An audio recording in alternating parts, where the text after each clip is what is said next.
BR న్యూస్కి స్వాగతం. మాటూరు నగరానికి ఏమైంది? ఓ పక్క డస్ట్, ఓ పక్క ధూళి. ఈ నగరాన్ని పట్టించుకునే నాదుడే లేడా? ఎటు చూసినా గ్రానైట్ వ్యర్థాల కుప్పలు. ఖాళీ స్థలం కనిపిస్తే చాలు గ్రానైట్ వ్యర్థాల డంపింగ్.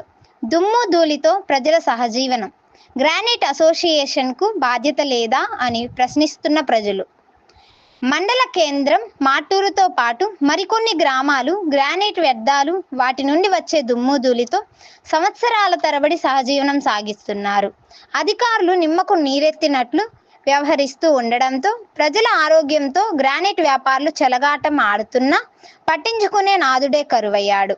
మాటూరు, నాగరాజుపల్లి, రాజుపాలెం, డేగరమూడి, జొన్నతాలి, ఇసుకదర్శి తదితర గ్రామాల పరిధిలో సుమారు 200 గ్రానైట్ ఫ్యాక్టరీలు ఉన్నాయి. ఈ ఫ్యాక్టరీల నుండి ముడిరాయి కటింగ్ మరియు పాలిష్ చేసే క్రమంలో రసాయనాలతో కూడిన వ్యర్థాలతో పాటు ముడిరాళ్ళు మరియు పాలిష్ చేసిన స్లాబుల ద్వారా వచ్చిన విరిగిన ముక్కలు ఫ్యాక్టరీలలో గుట్టలు గుట్టలుగా పేరుకుపోతాయి. ఈ వ్యర్థాలను గ్రానైట్ ఫ్యాక్టరీ యజమానులు తరలించడం కోసం స్థానిక లంబాడి తండా సమీపంలోని కొండ దిగువన డంపింగ్ యార్డ్ కోసం అధికారులు భూమిని కేటాయించారు.